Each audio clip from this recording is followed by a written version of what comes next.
Undaunted Normandy or Undaunted Battle of Britain? Which one is the better game? Today, we'll debate and discuss this on Legendary Tactics.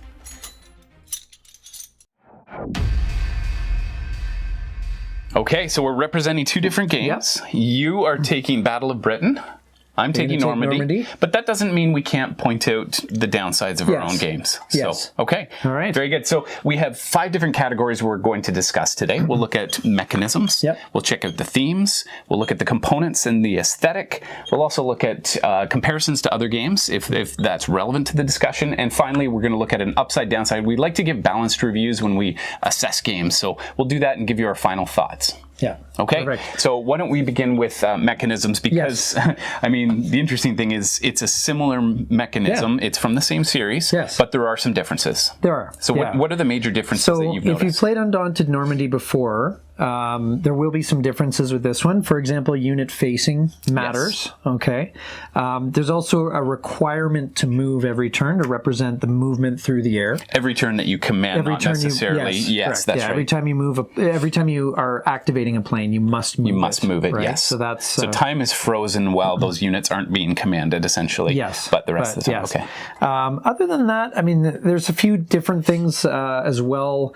Planes need to be in communication distance, which is if they're within within 2 hexes of each other, they're in communication. If they're outside of that, right, and you play a card with a little symbol on it, then you actually have to add a Fog of War. Discord.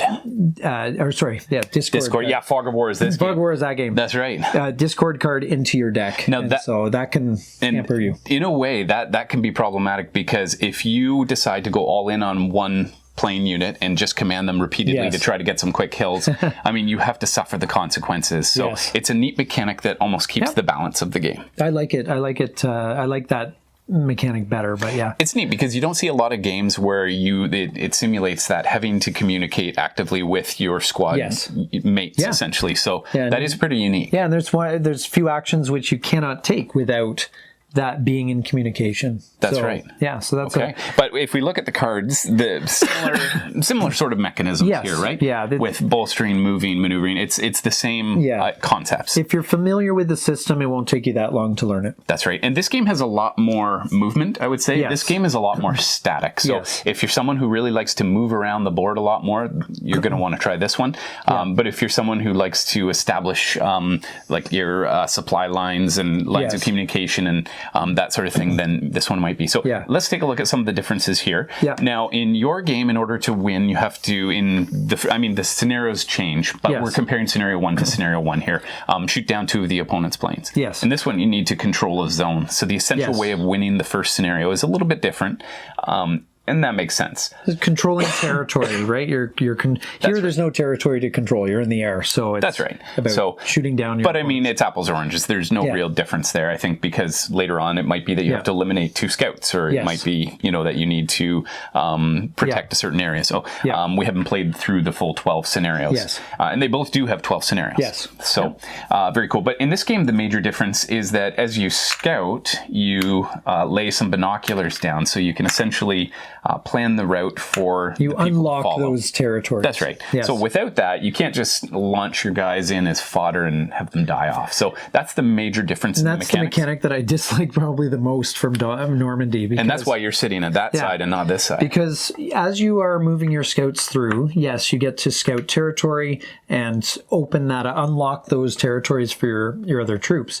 You also add Fog of War into your deck for every new space you scout. Right. That to me is really a bizarre mechanic. Oh, see, I loved it. So I'm really someone who loves theme. So for me, when I saw that the first time, I thought, oh, that's cool. The farther your guys get away, the more difficult it is to relay that information back. So it just bogs down your communications a bit.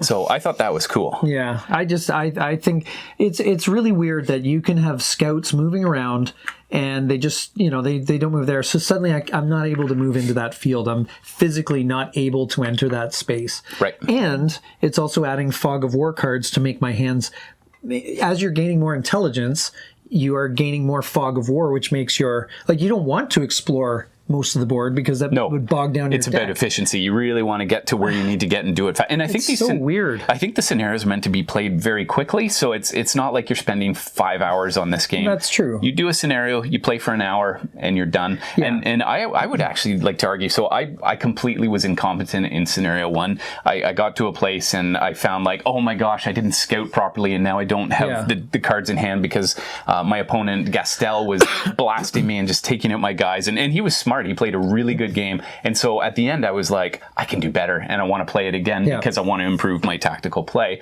because I just didn't realize that mechanic was so important in the game. So for me, that was a positive. But what I like about this is that it's when your planes are separated, you're out of communication, that creates fog of war, discord. Yes. That you can only eliminate if you get them back in communication and then play some comms cards get rid of those fog of war cards. That to me, like, just mechanically makes more sense. Now, the downside for me to that was once your plane zooms by and they're out of communication, it is so hard to get them back because it takes forever to turn. Yeah. And it's not even worth coming back. Instead, once you're out of range, you just say, too bad, I'm going all in. And you take the discord and you just do your best. Still novices too. You may want to move a little as you learn the game better. You may move more in a more coordinated fashion. But sometimes you'll get 3 cards of one plane, and nothing of the other one until half a deck later. So you can't necessarily sit on that. But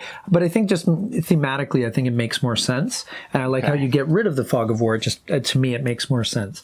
Very good. So we should move to our second category, which is theme. Now, theme, obviously the major difference is if you like fighting on land, you're going to want to play this one. Yeah. If you like fighting in the air. Now, I know we played with Cax, and he's generally not a fan of air battles, the idea of trying to maneuver around and orient yourself, that sort of thing. This is going to be preference. Yes. I think. Yeah. But thematically, I think they both work reasonably well within the context of their... like here, you do feel like you're zooming around. It feels like a dogfight. It does. Yep. I think, and there's some weird things that happen, like just from planes sitting still for too long and that sort of thing. But beyond that, it does feel like a dogfight. I think. So absolutely. Thematically, I think this really holds together. This one's okay. I think there's again, I feel sometimes the mechanics kind of pull me out of the immersion, but in some ways, but now the other thing works fine though. As a the other thing I think is a detriment to both of these actually is like look at the number of blue tiles, just blue with nothing. And so to what extent is the board important, the aesthetic on the board important to the gameplay? In this one, there's no relationship between the terrain and the fight that's going on. So that's purely aesthetic. Well, to this point, there are other missions where you have to bomb certain spots, and the terrain does come into play to some degree. So that'll come into it. But I mean, for the most part, it's pretty disconnected. That's always been a problem with air games. Yeah. Sorry to interrupt, but it's always been the problem with air games is really you're just playing on a map. On a grid. And a grid that they decorate. Space Empires 4X. Yeah. Like Space Empires or Talon actually is more like that. Right. Talon, you open up the board and it's just black space with a few stars, and you put on overlay tiles if you're putting in asteroid fields or other black holes or something like that. But the board itself is just big black with a grid thing. So that's kind of a downside, and I would say in a similar way, it's not really relevant what's on the tiles other than you have the cover value, so you can't hide behind the tractor here. But you can hide in the forest. You can certainly hide in the forest. So there's a little bit of connection here. I would say maybe just slightly more connection between board, but as you say, with the bombing runs, that may change later. So overall theme, I think if you like war games, you like guys on a map and rolling some dice and planes zooming around thematically, I think it works. Yeah. No, I think they're both very thematic for what they are. Yeah. Okay, components and aesthetics. So the cards are virtually identical. Pretty much the same. Boxes are the same size. Tokens are a little bit different, and terrain tiles are very different. I really like this terrain, actually. I do. I think it has a really nice look to it. It's very attractive, I think. The color, the deep blue and everything. I've always been more partial to hexagons as opposed to squares. Yeah. Squares I find a little lumpy and you need directional. Whereas I find, and these are neat that they're staggered. At least, it's not like this, which would make it even more boring. So that gives you a little bit more access. And a bit of visual interest as well. That's right. Yeah. But if I'm looking at this purely objectively, that kind of looks nicer. Like the planes, I think the planes look nicer than just the pure circular tokens. I like the lines of fire, the shooting lanes, whereas we don't have that here. But for some reason, I'm still actually preferring this game, even though aesthetically, I think that one's a little nicer. Yeah, I think this is nicer aesthetically. And by the way, we'd love for our viewers to weigh in on this. And if you have thoughts on any of what we're discussing, mechanisms, themes, components, all that, we'd love to hear your contributions and share your thoughts with us. Yeah, absolutely. So next category is comparisons to other games. Well, they're the same system, so I can compare them to each other. But this there's another game that I've tried, Fighters Over the Pacific or Fighters of Europe, which is an air war. It's much simpler than this, actually. So even though this is a fairly simple system, they have a much simpler system where, and you can do maneuvers. This you can turn, but there's no maneuvers. You're not diving and inverted aerials or so Fighters of Europe, but Fighters of Europe has the altitude, so you can. I mean, it's simple. So you're either high altitude or low altitude, but it plays into the whole thing. Like if you dive, you get extra movement, and if you climb, you have to slow down. Things like that. So I think where this game compares differently is it's meant to be, I think, entry level, easy access. And the more complication you put in, the further it gets away from. Oh, but Fighters Over the Pacific, Fighters of Europe, still pretty straightforward. Oh, it's very, very simple. Really? It's even simpler than this, actually. Oh, wow. Yeah. Okay.